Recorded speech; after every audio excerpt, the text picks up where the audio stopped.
प्रिय आत्मन सप्रेम, काफ़ी दिनों से आप लोगों से चर्चा नहीं हुई थी। स्थान परिवर्तन, मानसिक स्थिति और अपनी सोची हुई, अपनी पढ़ी हुई चीज़ों का स्मरण, मनन, तपस्या, साधना, इस तरह के कितने शब्द हैं किनको भी हम कह सकते हैं, बोल सकते हैं। उन सब के चलते व्यस्तता रही और समागम नहीं हुआ। आज भारत के पूर्वी छोर से भारत के पश्चिमी छोर पर, पूर्वी छोर पे जगन्नाथपुरी हैं, पश्चिमी छोर पे गुजरात के हैं।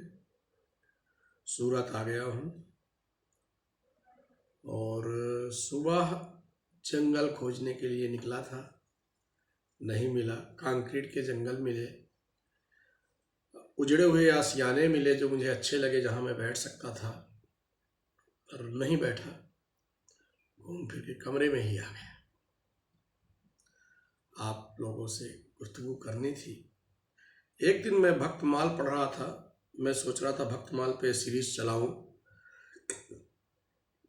पर अभी गुरु और शिष्य के ऊपर ही चलाऊंगा 1-2-4 बार।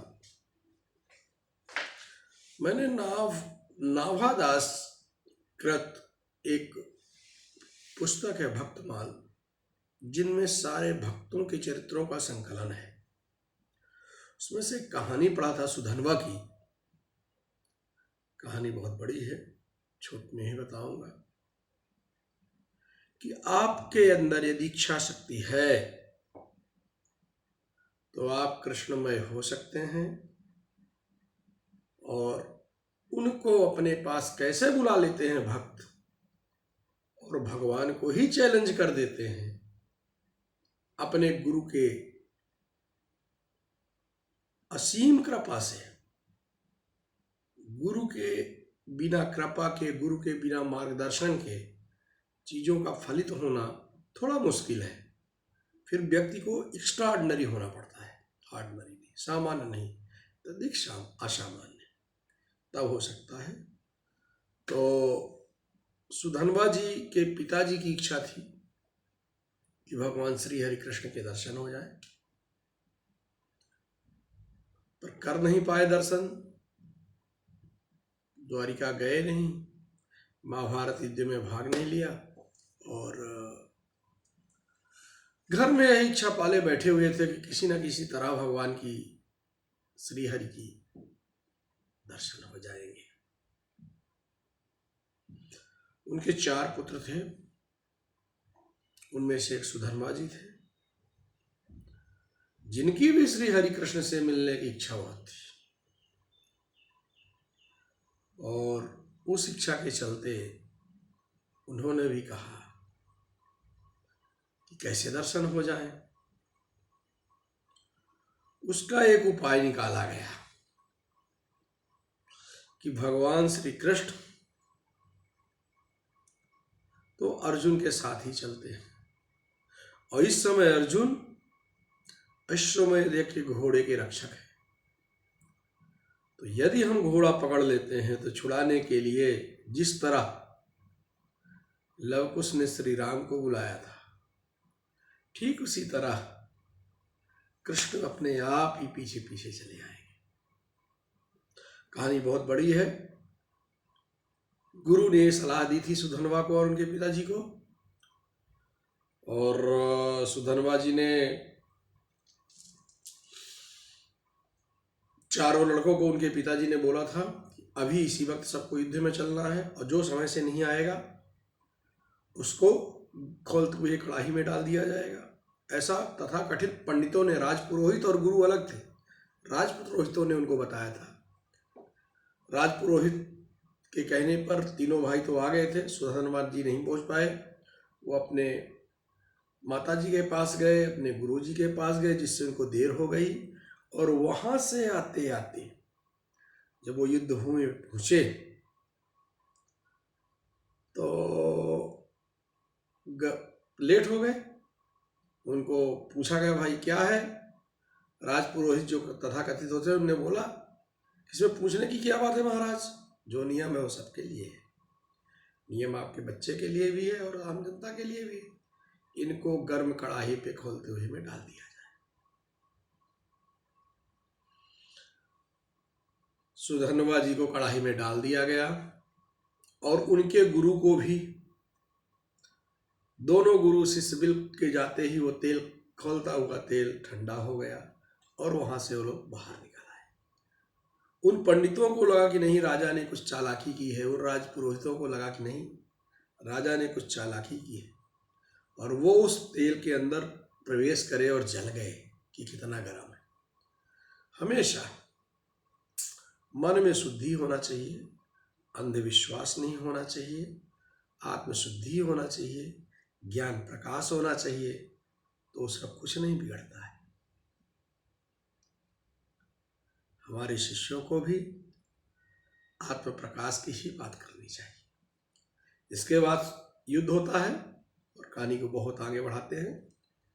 और युद्ध में सारी सेनाएं हार जाती है। अर्जुन खुद आते हैं, अर्जुन भी हार जाते हैं। एक्चुअली अर्जुन के पूरे स्वरूप का वर्णन जन्म से लेके उनकी मृत्यु तक का किसी एपिसोड में बताएंगे।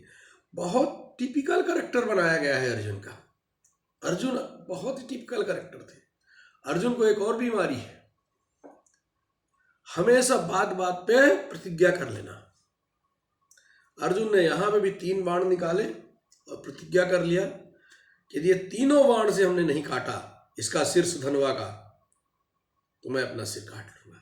भगवान समझाया कि बिना पूछे आछे फिर प्रतिज्ञा कर ली तुमने। अरे हमारे भक्त हो तो इससे मुझसे बड़ा भक्त है, सामने बैठा है, मेरे ही वरदान से तुम्हारे हर तीर को काट रहा है। सोचो तो, पर मैं तुम्हारा सारथी हूं। ये बात सुधन्वा ने भी सुनी और बोला, हुजूर हम तिनके तीनों बाण काट देंगे। और ये नहीं चाहते कि अर्जुन हारे। हमको तो नैन नहराली छवि, त्रिभंगी छवि कृष्ण की चाहिए थी, वो दिख गई। हमारे पिताजी ने भी देख ली, इनके दर्शन चाहिए था, सब हो गए। अर्जुन ने पहला बाण मारा, सुधन्वा ने उसी बाण को काट दिया। बाण पहुंचा भी नहीं, टुकड़े टुकड़े कर दिए। दूसरा बाण मारा, दूसरे को भी काट दिए। अब अर्जुन से पका गए। अब क्या होना है? भगवान बोले मेरे बस का बात नहीं है भाई, भक्त से तो मैं खुद ही हारा हूं, पर तुम्हारे पक्ष में आया हूं। सामने तुमको तो चाहिए घोड़ा, और सामने वाले की भक्ति निर्लिप्त भक्ति है, बिना लाभ की भक्ति है। उसको कुछ नहीं चाहिए, उसको जो चाहिए थे मेरे दर्शन मिल गए।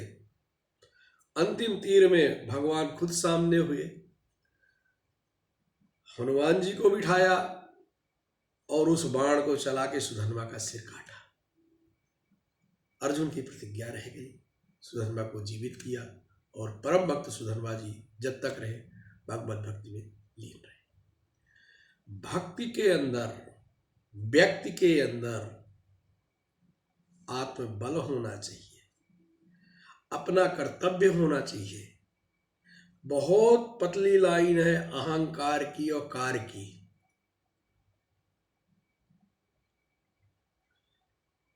आप एक सीमा तक ही आत्मबल का प्रदर्शन करें, इसके बाद वो अहंकार हो जाता है। और अहंकार तो पूरी दुनिया को आज भी, पहले भी डुबाए हुए था, आज भी डुबाए हुए है और हमेशा ही डुबाए रहेगा। ये होता है अहंकार।